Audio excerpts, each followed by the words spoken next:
So before we formally begin, may I remind the audience that here's the updated schedule of our first leg of webinar series. So to be for you to be updated, so please feel free to follow our social media account. So there's a schedule change on May, so it's gonna be May 14 and 28, not May 7th and 21st. So since this is a fortnightly schedule, so please be updated of that. And okay, so without any further ado, I would like to introduce our first speaker, Dr. Miguel. Are you ready? Okay. So Dr. Yes. Miguel Sandino Aljibe is a licensed physician engineer that specializes in digital health solutions and surgical device innovation, research and development. So he holds actually a BS in mechanical engineering degree, and he also has a doctorate in medicine from the University of the Philippines, Manila. So he currently works as the laboratory manager of UPM SILab, as well as a project manager of UP-CBOL, or the Surgical Innovation and Biotechnology Lab of UP Manila. So there he oversees and supervises the daily operations of the respective laboratories. So he is able to attend AHIN fire training courses, and he has a certification from the OpenHIE Academy. So let's welcome our very first speaker, first session of the IOL 101 webinar series, Dr. Miguel Aljibe, to talk about the introduction to interoperability and open health information exchange, or OpenHIE. So Dr. Migs. All right. Thank you so much, Gabby, and welcome everyone to our very quick, short lecture series. So I'll just be sharing my screen quickly. Gabby, is the Yes, screen yes, sharing? Okay. Dr. Okay, I'll just check if it's working. Okay, the slides are changing. They're Yes, Doc. okay. All right. Okay. So thank you everyone, and welcome again to this lecture series.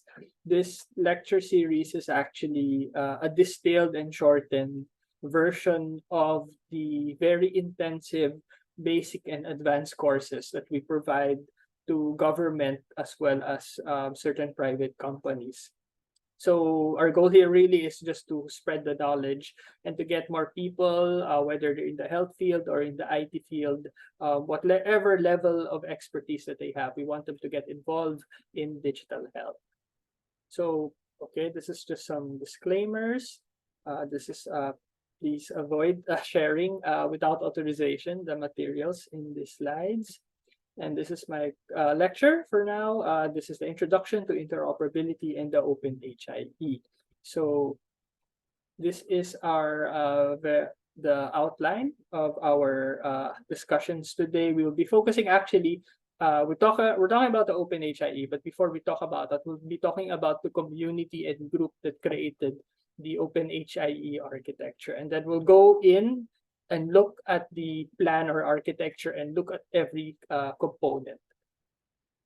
So the objective actually is to introduce to the general public concepts and importance of architecture in digital health and the components of the OpenHIE architecture. This can serve as an introduction for some people, and for some people this might just serve as a review, but we hope it becomes useful for you.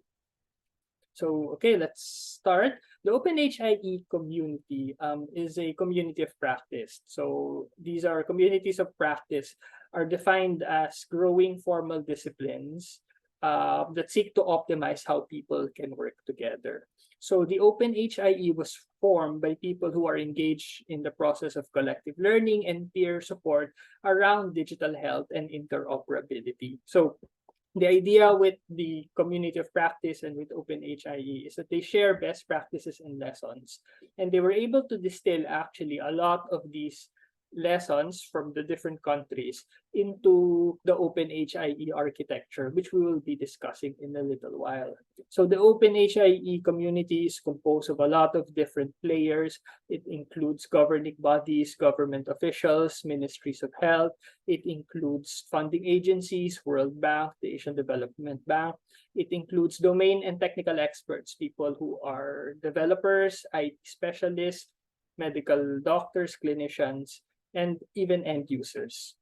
So we reached out actually to OpenHIE when we first developed this course because we realized from the very start, and also because of our partnerships with AHIN is that a lot of the questions, a lot of the answers to our questions here in the Philippines are already being discussed in other countries. So this is our way of trying to learn from the experience of the world and to learn what actually works. Okay, so we start first and foremost with some definition. So when we talk about interoperability, what do we mean? So interoperability refers to the ability of computer systems or software to exchange and make use of information. So here we'll just have a very simplified discussion about the two ways that we can connect the different systems or software into our health information exchange system or infrastructure.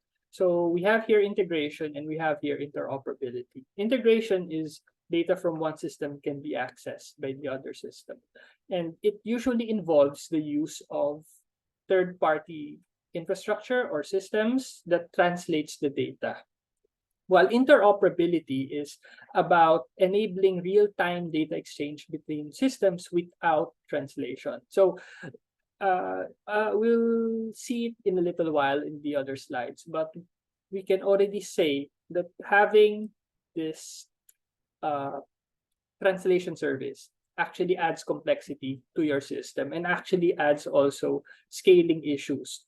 So it becomes, so there are some challenges when you try to expand your system, when you try to add components, and every component has to somehow have a third-party translation system. But in interoperability, what we're aiming for is that it's easy for you to add your your components into your system. So a good analog here in real life would be when you travel to other countries. If you travel to China, you'll probably need Google Translate for you to understand Mandarin. But when you travel to the US or you travel to the United Kingdom, you can see it's very easy because these countries follow the same standards as the Philippines, which is English. So you can actually think of interoperability in the same way. And as we'll see in this lecture and in the future lectures, interoperability depends on certain health data standards that have to be enforced and utilized across the system. Okay, so we've defined interoperability. We're going to look at defining architecture.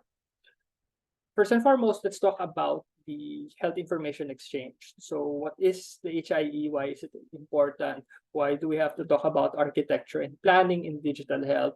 We have to imagine that like rules that enable traffic to flow at the very busy intersection, the HIE blueprint outlines the different components and standards that are needed to support efficient, safe exchange of information and data within our system. The goal actually of the health information exchange is clinical. We want to be able to provide safer, timely, efficient, effective, and equitable patient care. And we want to be able to improve the use of public health indicators. We want to provide alerts on notifiable conditions like dengue. All of these clinical goals depend on proper access of data and easy access of data. So when we talk about architecture, we can say that architecture is a form of, it's how we plan our systems. And let's imagine here in this exercise. On the left side, let's say you have 3 houses, you have 3 families. As the architect, as the urban architect of this system, your goal is to connect these 3 houses together. So you can imagine that these 3 houses can refer to, let's say, the different systems. Maybe they can be data servers in a health information system in a hospital or in a region. But let's just say it's just houses. And your goal is actually to connect them to each other. The easiest way to connect them is to build a road from one house to the next. So we have 3 houses, we have 3 roads. It's actually very simple, very straightforward.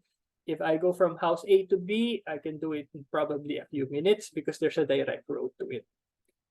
But the challenge becomes, what if a 4th house? What if you have to build a 4th house or a 5th house or a 6th house? How many roads do you have to add?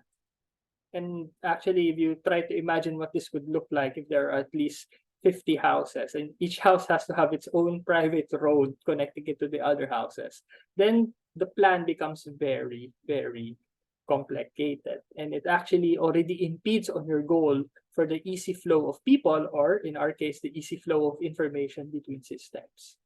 But when we look at the example on the right, we are imposing a certain plan.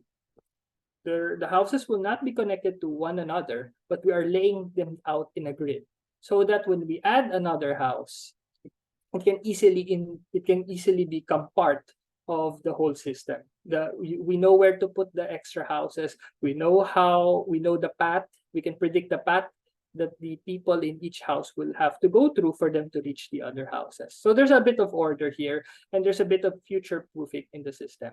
And that is actually what architecture is about. We are planning our digital health system so that when it expands, we are prepared. We don't know what technologies will be used in the future. We don't know all the use cases for the data that we need. We don't know that there might be a new epidemic, for example, that requires vaccine passports, for example. So we have to future-proof the system, and we have to plan it in such a way that expansion and scaling becomes easy and sensible. So with that, actually, we'd like to present what we call the OpenHIE architecture. So again, the OpenHIE, it's a community, it's an NGO, it's a foundation, and using all the lessons from all over the world, they created this architecture plan. So this architecture is meant to be a suggestion. It does not mean that when we build our health system here in the Philippines, we have to follow this exactly. It's a suggestion based on all the best practices and challenges that they learned from other countries. So we can modify this plan to our own context. But nevertheless, it shows us some principles that we should try to adhere to make efficient use of all the resources that we have. So first and foremost, if you look at this, the OpenHIE promotes a centralized model. So we'll go into that a little bit, in which you have applications that are facing the user and collecting data, and they're all transmitting data to a centralized point, and that centralized point manages all the data. And when we build our digital health system, for example, so okay, we agree with the architecture, we agree with the plan. What are the building blocks for this? There are many building blocks. There are many components that can be used. We can build our own component. That's one thing. We can hire an IT company or an IT team to create the software and the cloud resources for us. But we can also utilize what we call digital global goods. So these are open source software and systems that have been reviewed and endorsed by the WHO, by the World Health Organization, as adaptable, interoperable open source systems that can be modified to meet the data and management needs of a country's health system. So the point why we're showing this is that we don't always have to reinvent the wheel. When we build our health system, it doesn't mean we have to build all the building blocks from scratch. We can utilize some mature software projects that are already being used by other countries. So now the problem now actually becomes, how do we support this? How do we provide technical support? What kind of budget do we have to provide? But at least it actually takes away some of the effort on the part of the implementing country in having to create from scratch a new software project. So just in here, we can just see some good examples. We have here SORBAS. So this is a system being utilized in Nigeria. It's actually focused on the management and surveillance of epidemics. We also have here DHIS2. If you read the Wikipedia article about it, it's described as a software platform for collecting, reporting, analysis, and dissemination of aggregate and individual level data. You see what does that mean? I actually just look at the letter D. The D in DHIS2 stands for district. So this is a system used to manage district level, or at least a certain level of a health system. So this is usually utilized by, for example, public health managers to manage the health system, all the clinics, the logistics in a certain area. And we also have here OpenSRP, which stands for Open Smart Registry Platform. So this is utilized more for tracking population health and also for collecting data from patients. So these are some of the global public goods. You can search about it. The WHO has an atlas about it. And when you go, let's say, to your individual projects or to your individual LGUs and start to build your digital health systems, it's a very good idea for you to look at what's already been built, has already been established and has a proven track record. So, okay, so now we talked about the plan, we talked about the building blocks. Let's talk about the plan in detail now. So we are going to look at the components of the OpenHIE architecture. So immediately when you look at it, you notice that there are at least 3 layers. There is the very bottom layer, colored in black, called the point of service applications. There's the second layer, colored in green, which is our interoperability layer. And there's the third, which is in blue, which is our OpenHIE component layer. So we'll go through each layer one by one.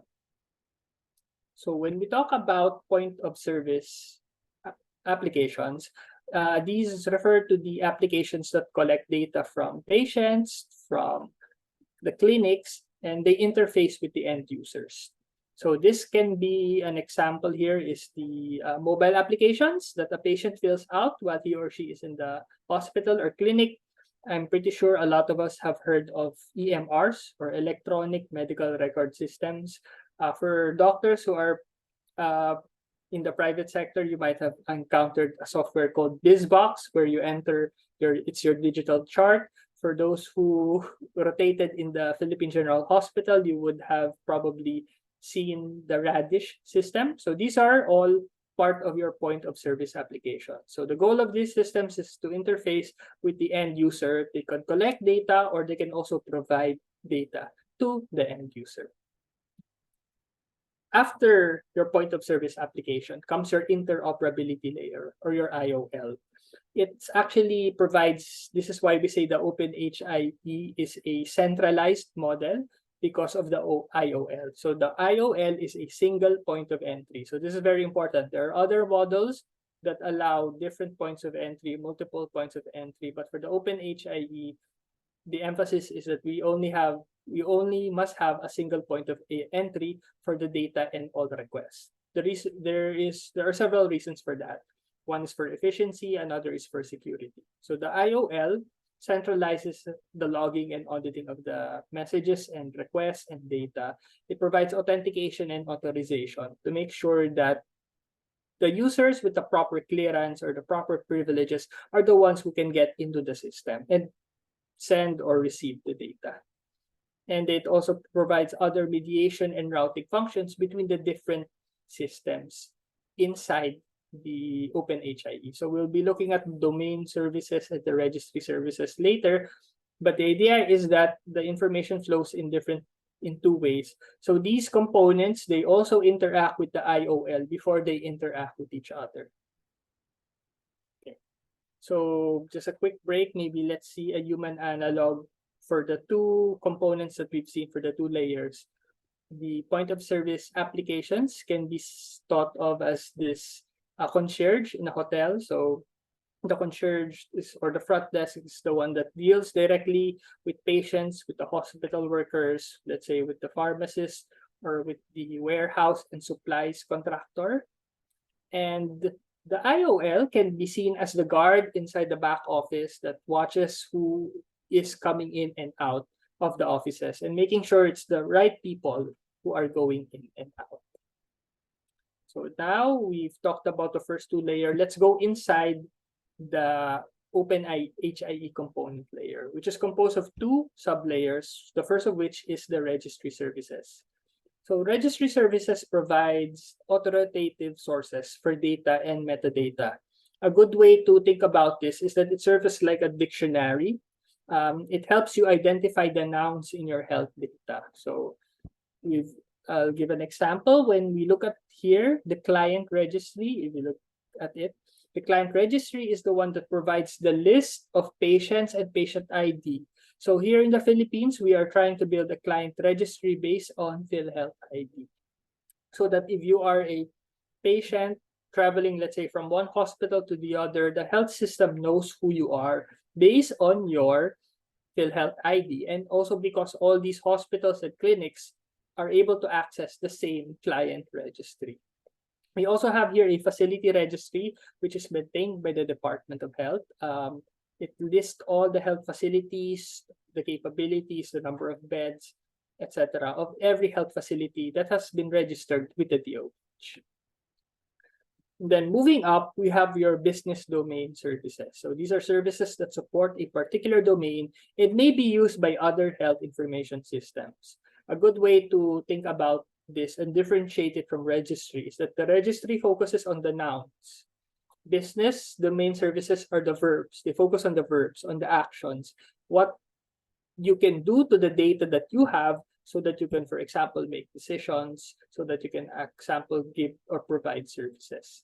So here we have some examples, the Logistic Management Information Service, which is really for supply chain, for you to manage your supply chain. So you can imagine you are your MHO and you talk to your, example, your IT officer who manages the Logistic Management Information Service. You can discuss about the distribution of certain medications or drugs in your health system.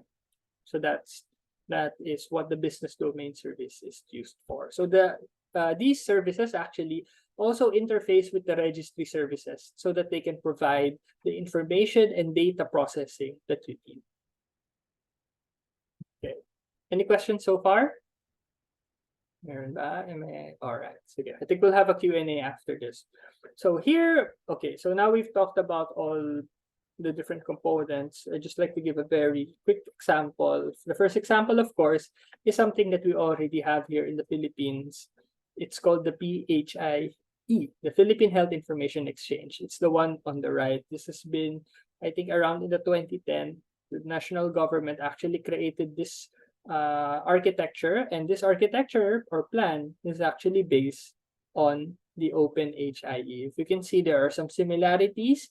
The health integration module is actually the interoperability layer in the OpenHIE, and here we can see that it separates between the registries and the business domain services as from the point of service applications, which are on the bottom. So the POS are seen as the software components that will be placed inside the hospitals, inside the labs, inside the pharmacies. So even as early as 2010, our government has actually already been looking and studying the OpenHIE framework. And here's another example. Let's see, just like a quick example about how the OpenHIE helps people, let's say, on ground. Now, for example, imagine you are managing the medical supply chain for your province. Example, you work for the MHO. Example, you're a public health official or officer. And then you get this news from the FDA regarding a certain medication that you distribute to your rural health units. It could be a warning. It could be, sabihin na natin, there's a lot of adverse events and the FDA wants the medication pulled out. So now your question is, how am I going to go about this? Okay. So the second question is, I will try to pull out the medications. So the next question from that is, where are those medications stored in? Which rural health units has them?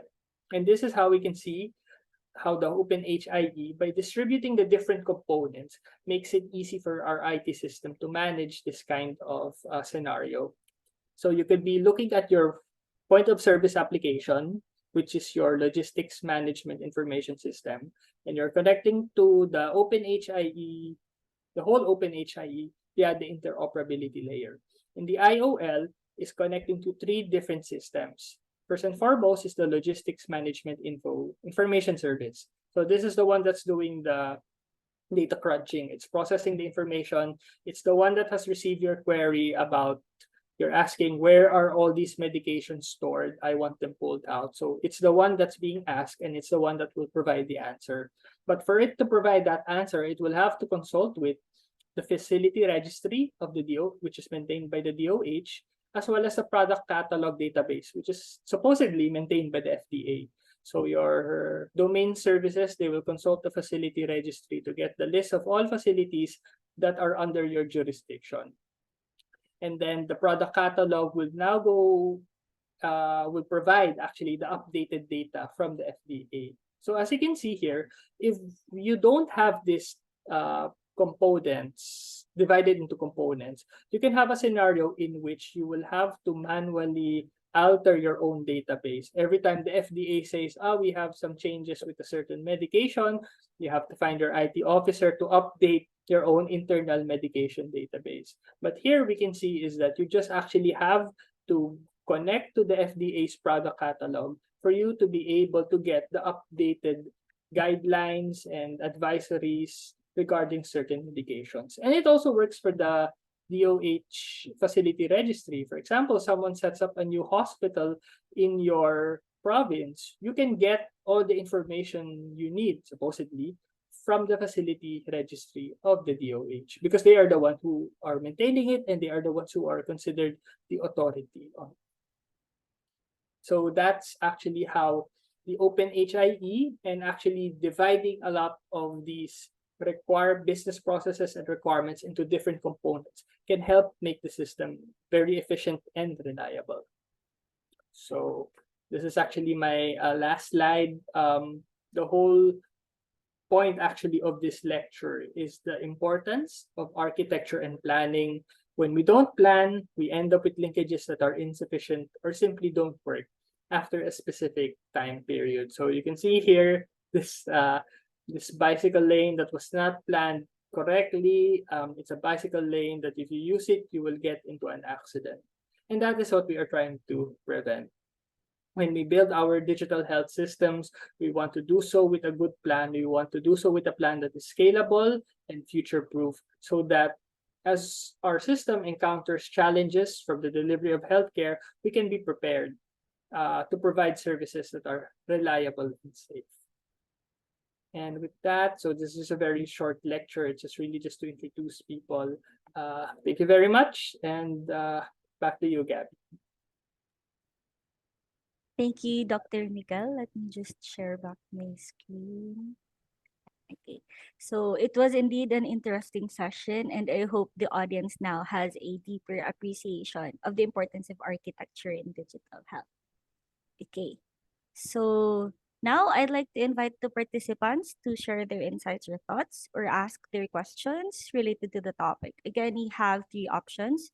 You may either use the raise hand function, or you may chat your questions in the chat box, or use the Q&A button. So let me just spotlight again our speaker, Dr. Miguel. I think we have You're spotlighted. Okay, so we have a question from Mr. John Lamel Dalisay. Yes, go ahead, sir. You may unmute yourself. Hi, good noon po. I'm from IPHO South Cotabato, so I'm glad that I attend this kind of webinar. So I think this is kind of first time for me to attend such this kind of webinar that talks about interoperability. Because as one of we are advanced implementation site of the universal healthcare. So it encountered several challenges, particularly on achieving this integrated and interoperable health information system. On the part of integrated health information system, that's another topic, but I'd like to focus more on the interoperability because we largely, depend the progress made by the national agency, such as, of course, our Department of Health, and of course, with the partner like Philippine Health Insurance, our PhilHealth. So we are on the, if the national agency don't have a progress on the interoperability, of course, we don't have progress also on the interoperability. So given these circumstances, would it be possible for us to develop our own like this? Let's say we copy that or adapt that architecture to facilitate this interoperability? And if yes, then what step could we take to ensure that success of such initiative while still aligning with the national standards and effort? So yeah, that's all I think that's all. Thank you. Okay, sorry. That's thank you, sir, Dalisay, for that question. Okay, so the big question actually when we build a lot of these systems is goes back to governance and accountability. Who is the authority for this? Because, for example, we already have some sort of devolution because of the new laws that are coming in. So I think on a certain level, a large part of our digital health system would be based locally. So this will be established by the regional government or the LGU. So sila yung magtatayo nun. And when we start to establish this, we form our IT teams. There's still a need for us to reach out to the Department of Health and to the Philippine Health Insurance Corporation, because they will be the ones providing the standards. The DOH and PhilHealth are recently, actually not recently, I think last year pa, they released a JAO, Joint Administrative Order, defining yung national data standards for health, which is based on FHIR R4. So the very first thing I think we have to do is to understand all these laws that come from the very top so that we are compliant with the standards. And from there, we can actually, we are more guided when we build our systems. And part of that is actually getting yung mga digital global goods or getting contractors that can provide servers. A big question actually that we're still in discussions with other different players is yung FHIR server. Who has responsibility for it? Will there be one FHIR server for the entire country that serves as your IOL, or will every region have its own IOL through a FHIR server? So that's still being discussed. But yes, I think the OpenHIE actually already provides us with that guidance that there has to be an IOL. Now the question is governance. Kaninong IOL yon? Is it DOH or is it the region? Yeah. Also thinking about the part on the registry, because let's say for example on the facility and even on our different registry for our patient, iba yung the standard. So there are a lot of different standards, particularly during COVID-19 we had a lot of innovation, particularly like us from local government. We cannot wait for the national agency to have this law and then the actual product of the interoperability or any health information system. So yeah, we're kind of shifting towards that no that steps that we are shifting for local health information exchange sort of, instead of waiting on the national government. Yeah. For that, thank you so much. I think I'd just like to add that although there's a certain, this is I think outside of SILab's expertise now, but really it's really about how the coordination between the national government and the local government, because based on the experience we've seen from other countries, there really has to be tight communication between the two, because otherwise you're setting up this very beautiful system and then somehow you'll get this someone from higher up will say, no, you have to build another kind of system. So that actually defeats some of the effort that you've done. So really our advice here goes back to governance. And I think there's a lot of how should I say this? There's a lot of effort between the players here, SILab, the universities, and the LGUs to really reach out and engage with the national government.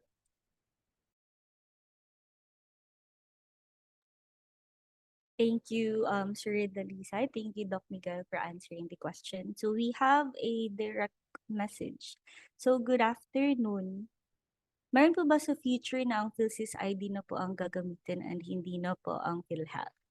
So I guess this is I for think- Yeah, I think what we can really answer that would be probably the DOH as the lead agency for building our digital health infrastructure. In the past, there was some discussion that it should be PhilHealth, and then now recently there are some discussions that it might be PhilSys.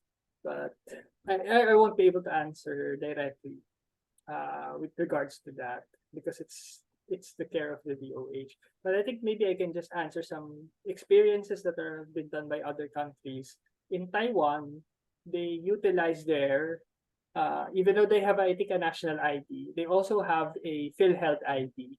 And because their PhilHealth ID is the one that actually pays the healthcare of the patients, a lot of systems and providers defaulted to that as their main ID. And now their PhilSys is basically their PhilHealth ID.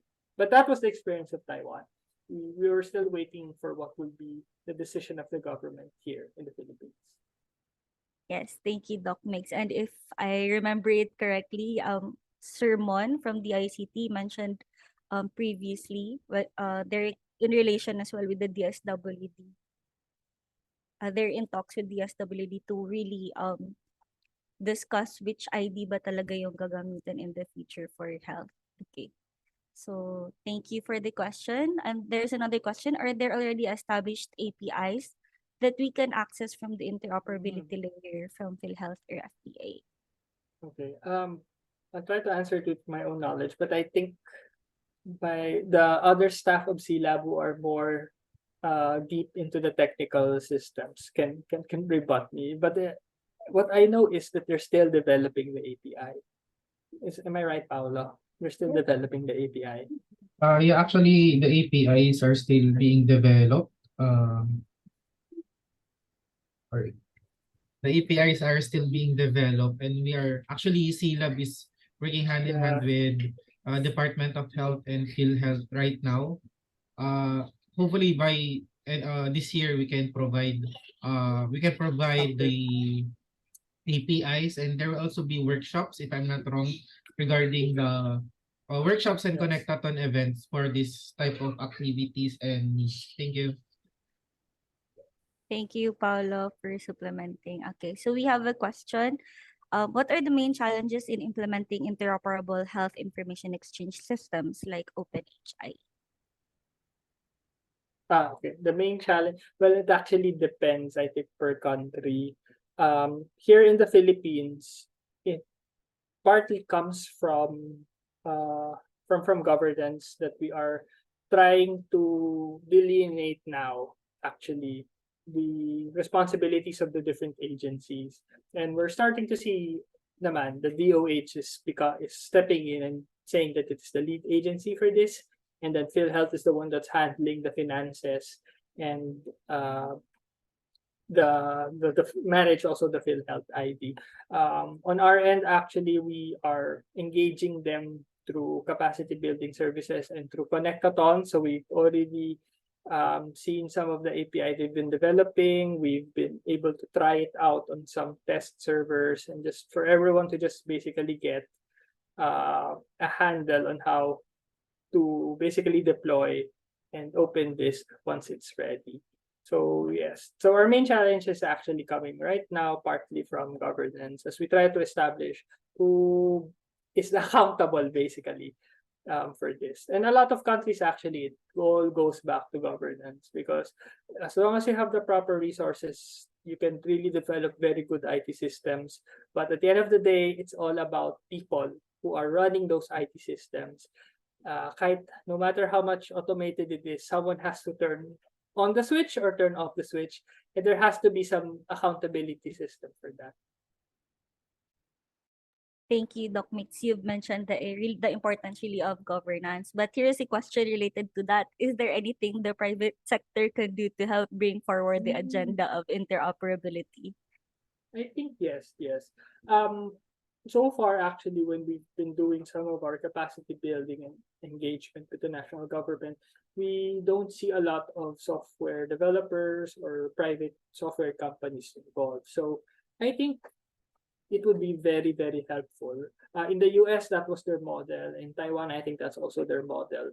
So with regards to specifically how, I'm not an expert in that, but I think it starts with the private sector reaching out to the two main players, who are being seen as the one who will be accountable for all of this. That's the DOH and PhilHealth.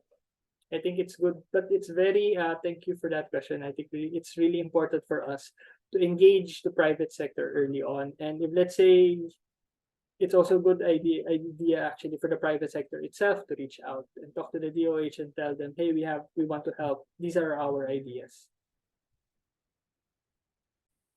I Thank you, think Doc there's Miguel. going to Yes, be a big meeting soon. I don't want to be the one to announce it, but there might not be a to big meeting soon. preempt.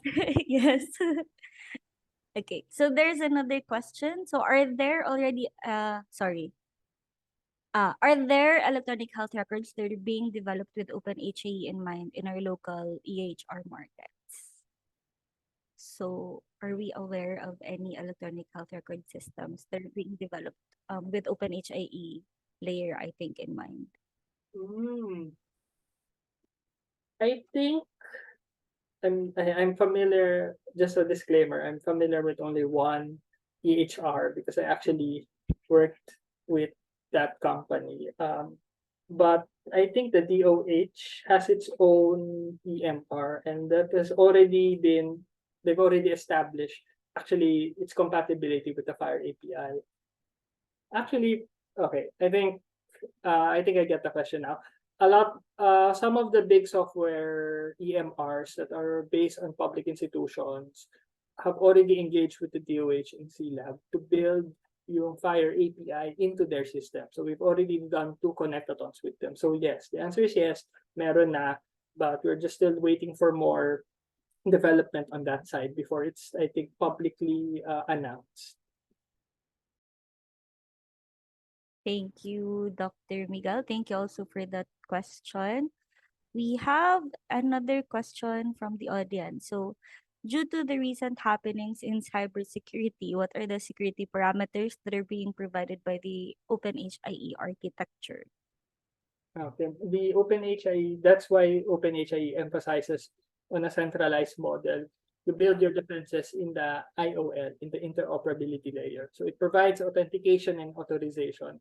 So you can think of it as a gate pass when systems and data goes into your OpenHIE, yung registry mo, database mo. They have a certain level of authorization and authentication. So you can also limit about the different software going into your system. You can also set yung privilege access nila. So you don't just give them, okay, you can explore the whole database and system. The IOL helps you manage that. So there's the authentication and validation. So we have a question, anonymous. Is there a way we could support our LGUs in establishing interoperable health information systems? In our experience, one LGU, they have already established interconnectivity of their primary care facilities, but there is a disconnect with the hospitals since the hospitals are using another health information system. So considering that the lead agencies are still developing the interoperable language, so is there a way we could support LGUs Okay. in I establishing think, interoperable? well, it will depend actually on maybe on each of our backgrounds. For example, if you're academe, you'll be focused on capacity building consulting. That's the services that you can provide to your LGUs. And if you're like in the IT sector, you could probably provide services with regards to infrastructure for your LGUs.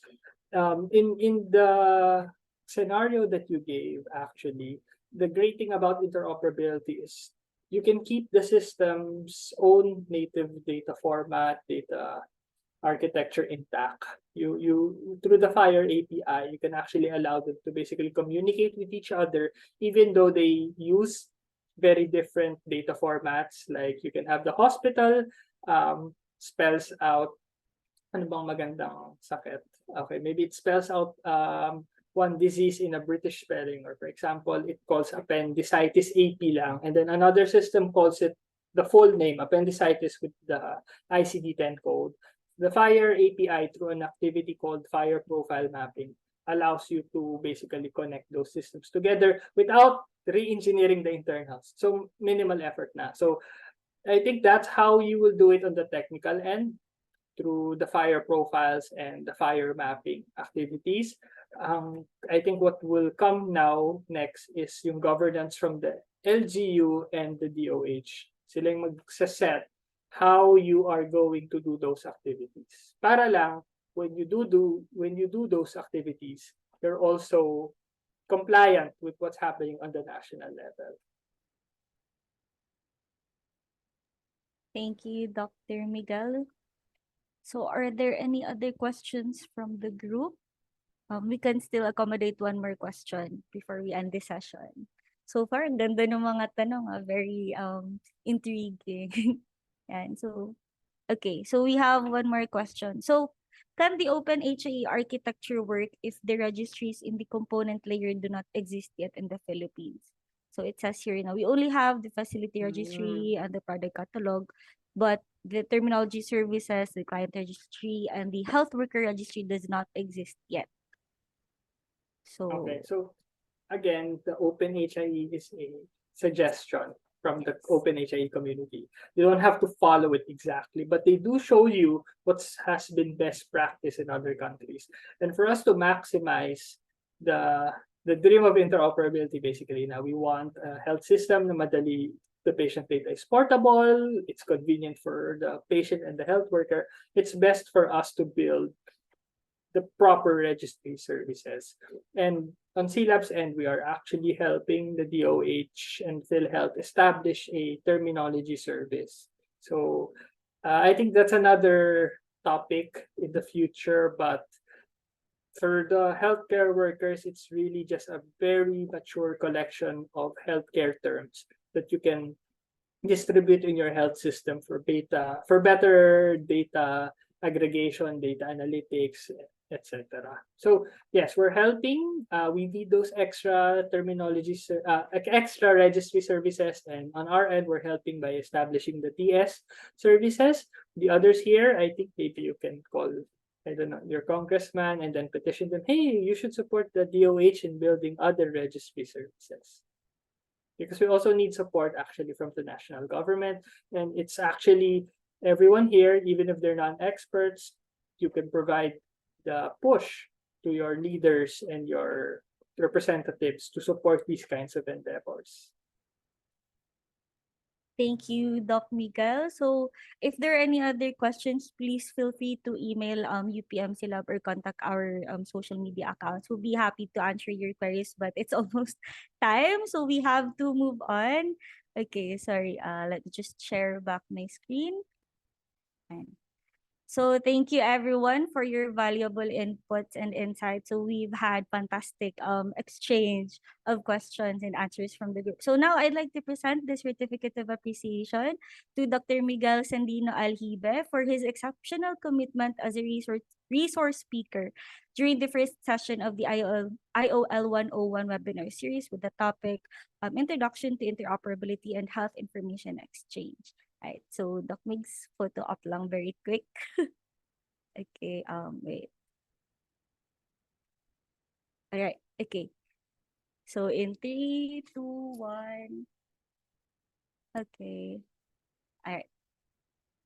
So before we formally end this session, may I invite everyone to please turn on your camera as we will be having a group photo. So let me just unshare my screen and request everyone to please turn on your camera. You may use the virtual background provided. And let me just Ma'am, baka need mong yan, Ma'am? tanggal lang spotlight. Okay na, thank you. Yeah, remove the spotlight. Thank you, Paula, for that. Okay, come on, guys. Turn on your cameras. Don't be shy. Very quick photo, group photo lang. Ayan. Okay, so hi to Sir John, to Sir Neil, to Sir John also, and Sir Erin. Hello, thank you for turning on your camera. Okay, so let's take a photo in 3, 2, 1. And one more, more people are turning on their cameras na. Okay, so in 3, 2, 1. Okay. Para may bahay naman, wave. Like, hi, ganyan. Okay. Thank you. All right. So let me share back my screen. And so again, thank you all for joining us today and making this first session a success. So I hope you find it informative and engaging. And remember, the conversations doesn't have to end in this session. So again, feel free to connect with us via email or social media account. And again, here's the updated schedule of our first leg of webinar series. Thank you for joining, and I hope to see you in our next sessions. Right. So Jeff, Gabby? yes, Sir Yeah, Paulo. yeah, there. Thank you. Okay, so AHIN, or the Asia eHealth Information Network, is also inviting everybody to join their webinar tomorrow, 8 p.m. Manila time. You may visit their website or Facebook account for more updates, or use the link provided on the screen. So that's bit.ly/AHIN Hour 2024. Okay. And all right, so this is the last slide. So to receive your electronic certificates and for us to improve our next sessions, kindly answer the evaluation form flashed in your screen. Once again, this is Gabby Velasquez. Thank you very much, guys, and have a great afternoon. See you next Tuesday. Okay.